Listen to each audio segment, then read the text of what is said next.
আরফুল ভাই বলে দোকান দিয়েছে, দেখে আসছি। আরফুল ভাই বলে দোকান দিয়েছে, বসা হবে যাই।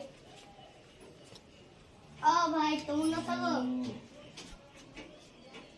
ও ভাই কেমন বেচা কিনা চলছে? ভাই বসো। বেচা কিনা তো এরকম হচ্ছে না গো ভাই, কি করবো? এরকম গ্রুপের টাকা তুলে আই করলাম, বউ বাড়িতে অশান্তি করবে। আপনি তাহলে সাইকেলে ঘুরে বেচো। ভাই তোমার হাতখান যুক্তি দিবার লিবা? হ্যাঁ, কি যুক্তি দিবা বলো? তোমার ভাই চেম্বারে বসি তো কিছু কাজই হচ্ছে না, সাইকেলে করে যাও, ইয়া মনে করা। যুক্তিটা তো ভালোই দিয়েছে ভাই, তাহলে কালকে থেকে সাইকেল নিয়ে পাড়ায় পাড়ায় ঘুরে বেড়াবো। ঘুরে বেড়াবা।